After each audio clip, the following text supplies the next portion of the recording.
¿Vemos a los débiles como Jehová los ve? Lo escuchamos, José Luis. ¿Qué piensan ustedes de los que son débiles? ¿Cómo los ven? Hoy, lamentablemente, el mundo ve a los débiles como una carga. Pero esto no es nada nuevo.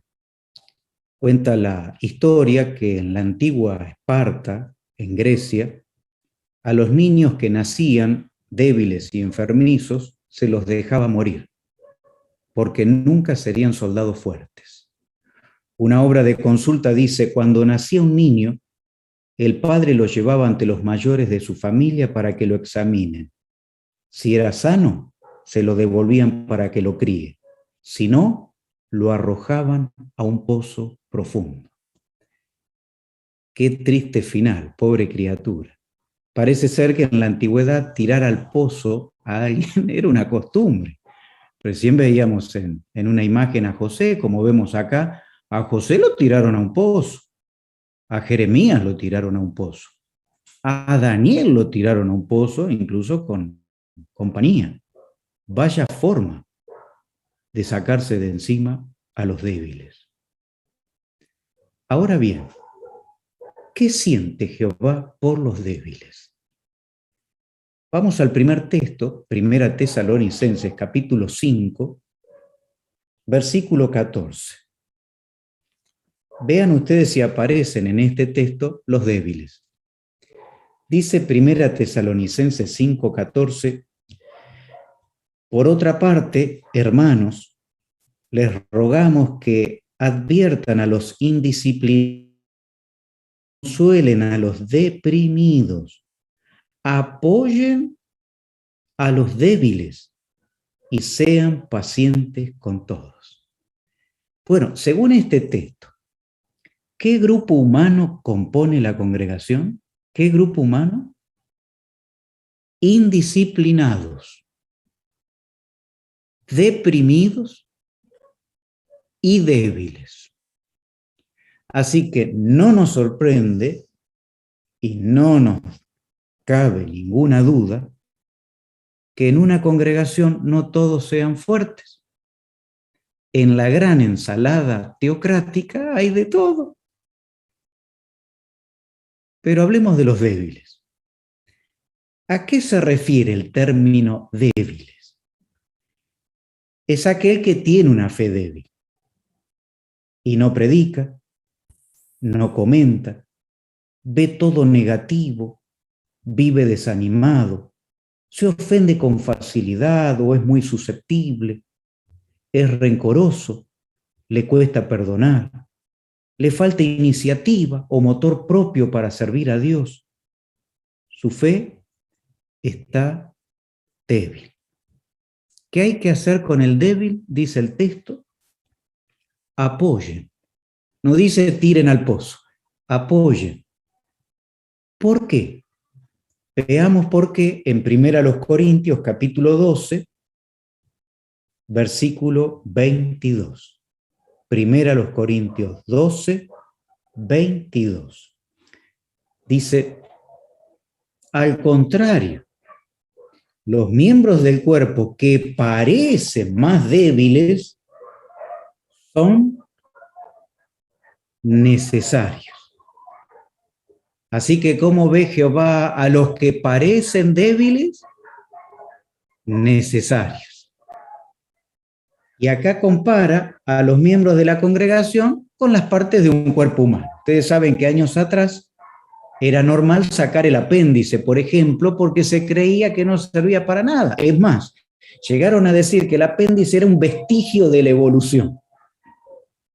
Hoy tiene que estar muy crítico el apéndice para que lo saque, porque se dieron cuenta que es necesario. Es que toda parte del cuerpo es necesario, por más insignificante que parezca. A ver, pensemos en el pelo. Pensemos en el pelo. ¿Alguna vez se preguntaron ustedes para qué sirve el pelo? Ya sé, para mejorar la digestión. ¿Qué digestión? Bueno, para que funcione mejor el corazón. mejora la vista. ¿Qué va a mejorar la vista? Al contrario, un pelo en el ojo no le gusta a nadie. ¿Para qué sirve el pelo?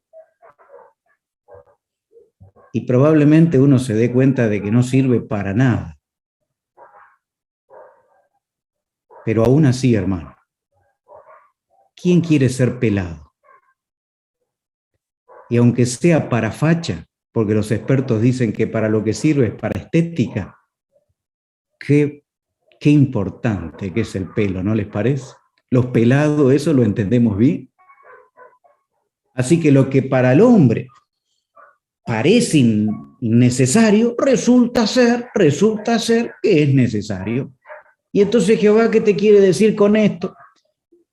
Te está diciendo que el débil, aunque a veces es mejor sacarlo o tirarlo al pozo porque por culpa de él se te bajan los promedios, no hace revisita, no comenta, siempre con problemas, siempre desanimado, el tiempo nos demuestra que es un flor de hermano.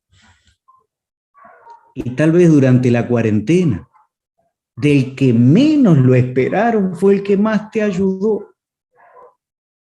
Débil, sí, pero muy necesario. Ahora bien, ¿cómo se hace para ver al débil como Jehová lo ve? Yo les voy a citar una revista de donde está tomado gran parte de este tema, que es 15 de junio del 2014, 15 de junio de 2014, en la página 25 aparecía esta imagen, tal vez se acuerdan, acá alguien llegando tarde y mirá la carita de estos dos como diciendo, ¿cuándo no? Siempre lo mismo. Y esta atalaya dijo, lo primero que debemos hacer es cerciorarnos por qué mi hermano es como es. ¿Por qué? ¿Conozco el problema de fondo? ¿Será la soledad, la falta de comprensión o creció en un ambiente carente de amor, donde probablemente le decían eres un tonto, un estúpido, no servís para nada, y se lo terminó creyendo? Pudiera ser la tensión económica o la desilusión personal, una salud en deterioro o un sentimiento de no servir para nada. Todos estos son algunos de los problemas que posiblemente le resten fuerza al débil. Porque detrás de cada hermano hay una historia que probablemente ni conocemos. Ahora nosotros, ¿qué tenemos que hacer? En vez de juzgar o descalificar, tenemos que descubrir qué es lo que le roba fuerzas. ¿Por qué no siente ganas? ¿Por qué le falta iniciativa? ¿Por qué le cuesta tanto? Y hay muchísimas razones que podría tal vez haber debilitado su fe y que arrancó tan bien, con tanto fuego, tanta energía, con tanto celo, y ahora esté un poco apagado. Un cambio de circunstancia, por ejemplo, podría robarle la autoestima. O como dicen los expertos, dejarle la estima podada, porque perdió cosas y ya no es el mismo. Y no me refiero solo al que perdió un ser querido o perdió la salud. A veces la pérdida de un privilegio puede dejarte el corazón abatido, con un sentimiento de frustración. Veamos un ejemplo. Busquemos por favor Filipenses capítulo 2, versículo 26. Carta a los Filipenses capítulo 2, versículo 26, habla de Epafrodito. Probablemente se acuerdan de este personaje bíblico. ¿Qué le pasó a Epafrodito? Él tenía tantas ganas de servir, había simplificado su vida. Los hermanos tenían que elegir al mejorcito y lo eligieron a él. Mirá lo que dice el 26. Él tiene muchas ganas de verlos a todos y se siente deprimido porque ustedes oyeron que él estaba enfermo. ¿Cómo se sentía Epafrodito? Deprimido. ¿Por qué? Porque le preocupaba más lo que otros pensaban de él. Se sentía un fracasado, sentía que le había fallado a todo el mundo, que había decepcionado a otro, y cuando uno pierde un privilegio, tiene una sensación parecida, uno dice, ¿qué van a pensar de mí? Siento que fallé, que decepcioné, y le invade un sentimiento de abatimiento. Pero no solo eso, miren el versículo 27. Y lo cierto es que estuvo tan enfermo que casi muere. Sin embargo, Dios se compadeció de él, pero no solo de él, sino también de mí, para que yo no tuviera una tristeza tras otra.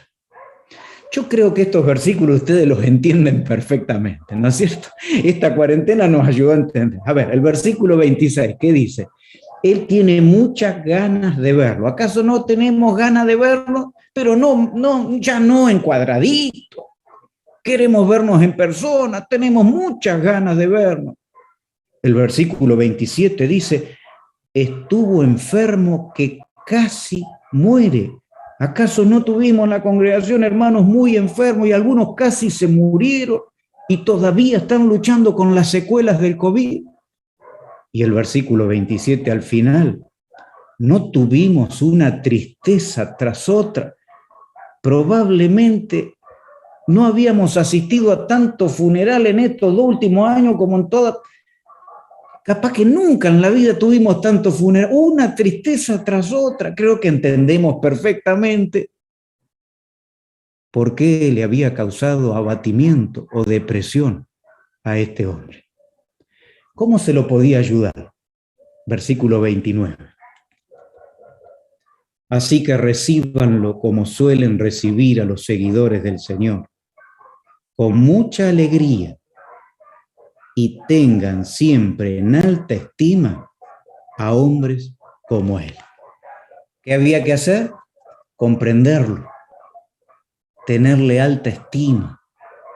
Esa atención le aliviaría mucho la depresión mental. Y hoy en la congregación tenemos a muchos hermanitos así, que sienten frustración, que sienten abatimiento y una sensación de depresión mental. ¿Cuánto podríamos hacer para aliviar? Comprendiendo y teniéndoles alta estima. Ahora el débil. ¿Por qué no arranca de una vez por todas? Bueno, hay muchísimas causas que uno no sabe, quizás ni él sabe. Podría ser, por ejemplo, esto que vemos en la imagen acá. Podría ser esto. ¿Qué?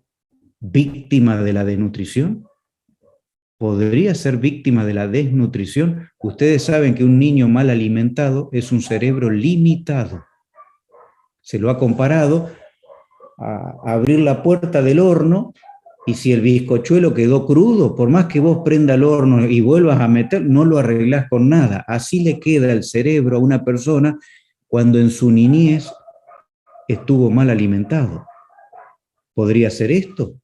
Tal vez uno ni se acuerda, uno quizás se acuerda que tenía la pancita llena, pero ¿llena de qué? ¿De nutrientes o de algo que te hacía pasar el hambre? ¿Cómo saberlo? Y tal vez eso hoy te esté complicando la vida y el pobre hermano no es más de lo que es y le encantaría ser más, pero no puede o no le da. ¿Verdad que es bueno saber esto? Para colmo le sumamos la recarga emocional de lo que andan diciendo de él, que en vez de ayudarlo, le complicamos más el cuadro. Quizás ustedes digan, bueno, hermano, pero yo no sabía. ¿Qué sabía yo la crianza que tuvo? Es que tal vez ni él lo sabe. Pero la pregunta es, hermano, Jehová, ¿lo sabrá? Más vale. Por eso al débil Jehová lo quiere mucho, porque lo conoce. Sabe por qué es como es. Y conoce cosas y sabe cosas que vos no conocés ni sabés de él. Por eso Jehová entiende al débil. Y por algo lo atrajo. Y eso al débil, a eso al débil lo tranquiliza. Y a pesar de, no abandona, sigue. No hará grandes comentarios, no tendrá buenos promedios, No hará muchas revisitas, no será un iluminado, ni dará discursos descollantes, ni tendrá mucha educación académica, pero tiene lo que tiene que tener, un profundo amor por Jehová. Y eso le basta. Así Jehová ve al débil. Y así tenemos que verlo. Ahora bien, en una congregación no solo hay débiles, también hay fuertes. ¿Qué se espera de los que son fuertes? Bueno, vamos a la carta a los Romanos, capítulo 15. Romanos, capítulo 15, vean ustedes si habla de los fuertes. Dice ahí, pero nosotros, los que somos fuertes, debemos soportar las debilidades de los que no son fuertes y no debemos agradarnos a nosotros mismos. El 2 agrega, que cada uno de nosotros agrade a su prójimo para beneficio de éste, para edificarlo. Así que según este texto, hermano, ¿quién es el fuerte? Porque vos querés saber. Dice, yo me parece que cuando dijo la descripción del débil, algo me tocó ahí, pero yo me parece que estoy más para el lado del fuerte. ¿Cómo sé yo si soy fuerte o soy el débil? A ver, ¿quién es el fuerte? Bueno, lo ilustramos. Ustedes saben que cuando éramos niños, una característica de los varoncitos es esta que vemos acá en la imagen, ¿no? Es querer demostrar que uno tiene fuerza, exhibir los músculos. Mirá, esto es flaco acá, y le estoy diciendo, mirá, tocá, mirá, ¿viste? Esto es muy de niños, es una característica de niños. Ahora, la fortaleza espiritual, ¿cómo se demuestra según el texto? ¿Es el que exhibe?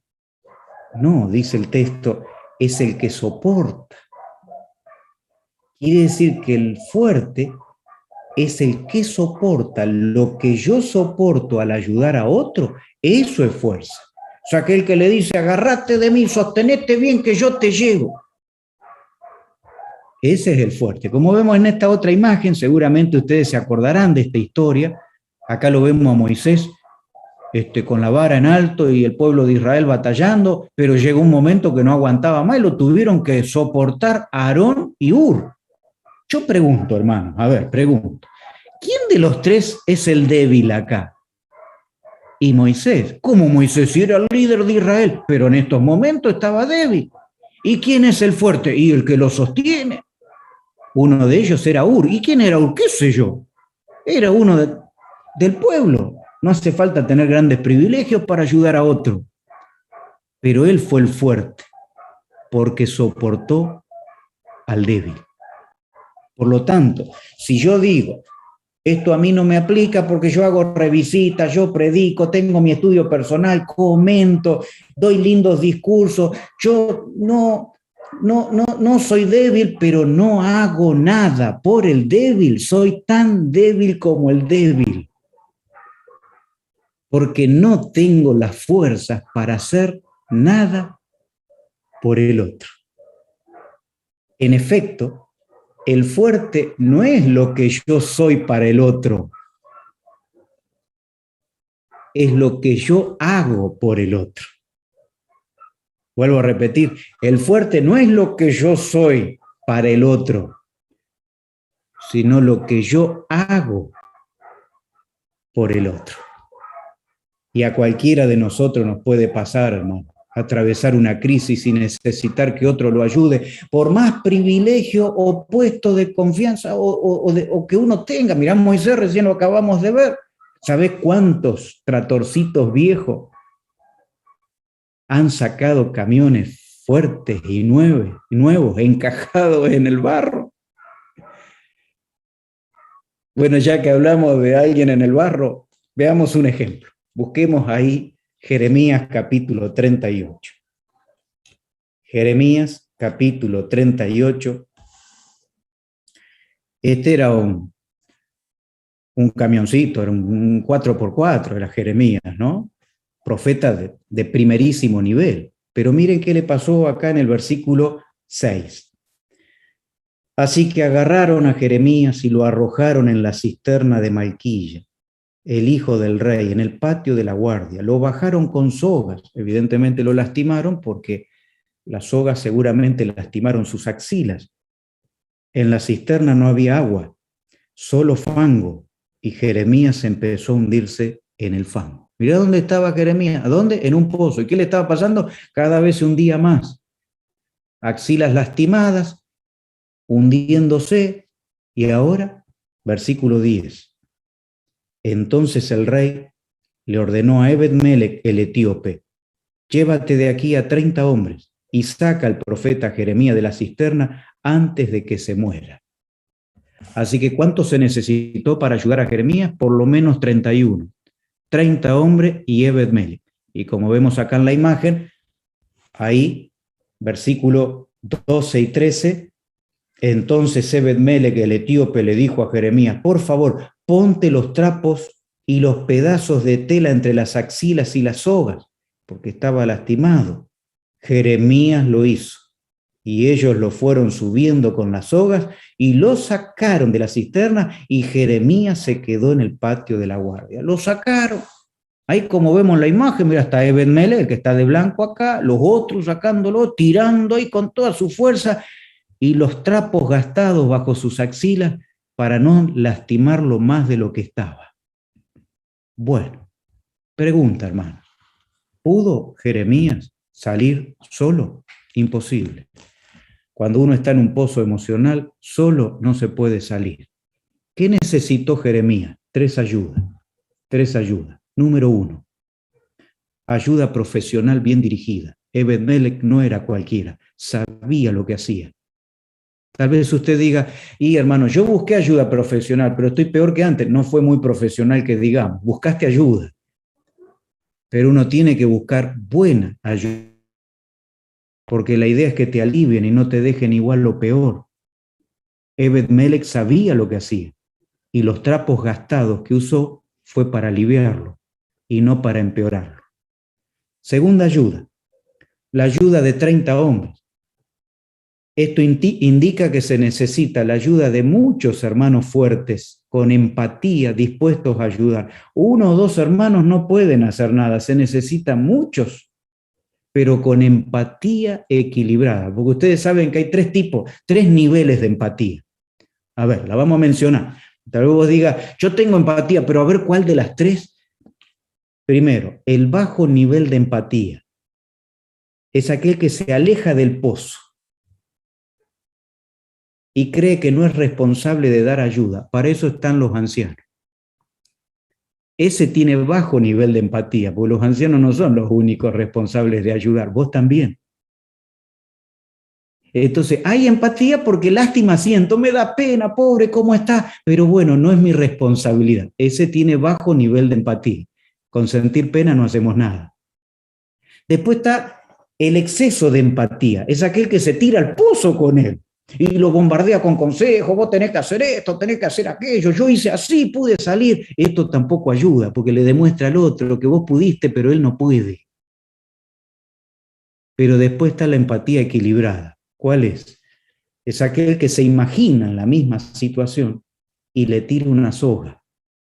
Trata de ayudarlo. Eso es lo que se necesita, hermano. Una empatía equilibrada, pero no de 1 o 2, de muchos hermanos. Y la tercera ayuda, la ayuda propia, porque Jeremías tuvo que dejarse ayudar.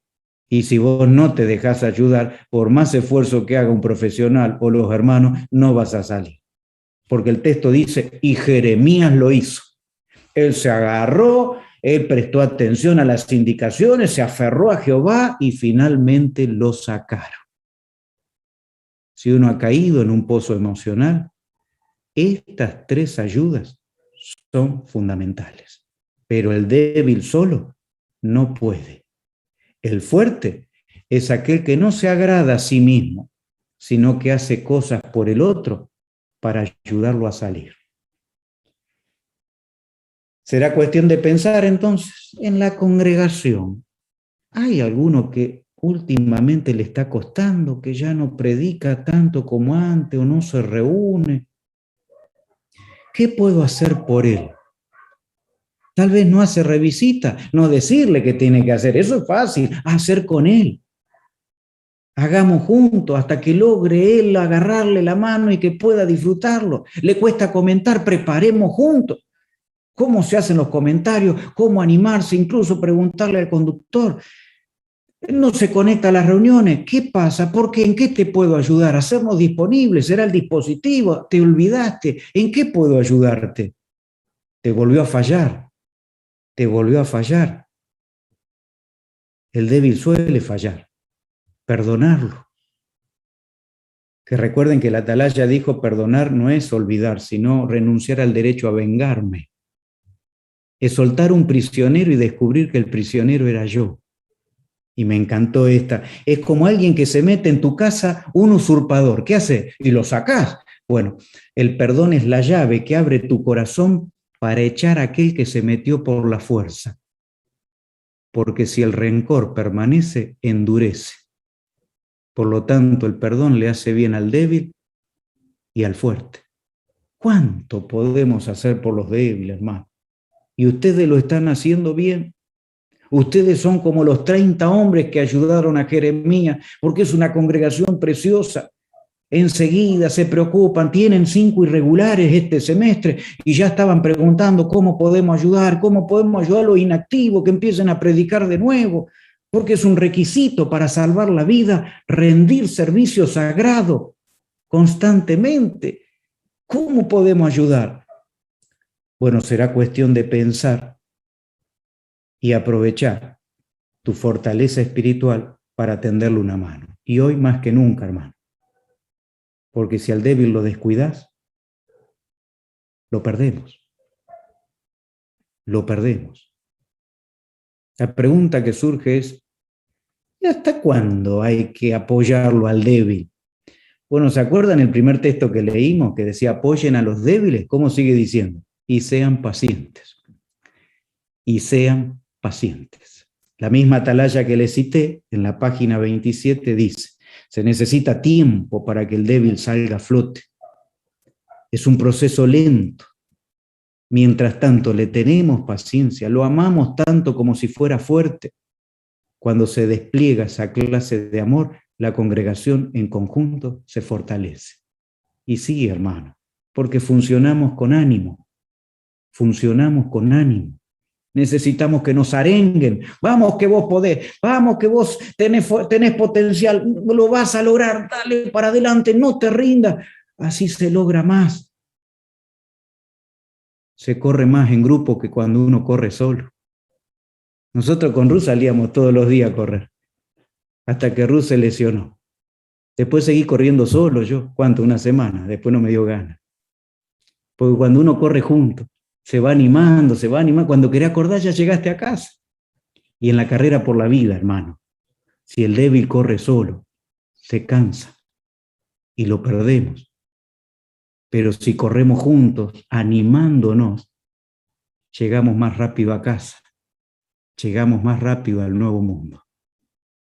En conclusión, ¿qué hemos visto en este discurso? Que hay que ver a los débiles como Jehová los ve, no como una carga ni con ganas de tirarlo al pozo, como los espartanos. No, sino muy necesarios, muy necesarios. También vimos que si ya están en un pozo emocional, hay que hacer lo que está a nuestro alcance para ayudar, con una empatía equilibrada. Ni nos tiramos al pozo con él, ni nos alejamos del pozo. Le damos una mano, tratamos de aliviar, tratamos de ayudar. Pero también vimos que el fuerte es aquel que hace cosas por el débil. Y quién sabe, tal vez el día de mañana sea el débil el que ayude al fuerte. Y tal vez concluyamos que al final no era un hermano carretilla, era un hermano necesario. Hermano carretilla, ¿y eso? Hace algunos años atrás se le solía decir al débil hermano carretilla, dice, porque si no lo lleva no anda. Pero después aprendimos que gracias a una carretilla se salvaron 230 testigos de Jehová en la marcha de la muerte en la Alemania nazi. Ni uno de los 230 perdió la vida. ¿Cómo lo lograron? como vemos en la imagen, gracias a la ayuda de los fuertes. Se ayudaron, se apoyaron, pero también gracias a una carretilla que cargaban a los débiles y los llevaban. No solo decían ser hermanos, sino que lo demostraron. No faltó ninguno. Qué bueno que hoy en día no llamamos carretilla a nadie. A medida que este mundo se hace más y más frío, estemos más resueltos que nunca a apoyarnos mutuamente, a ayudarnos hasta llegar al nuevo mundo. Que no falte ninguno, a cuidarnos con amor, a cuidarnos con paciencia, viendo a los débiles como Jehová los ve.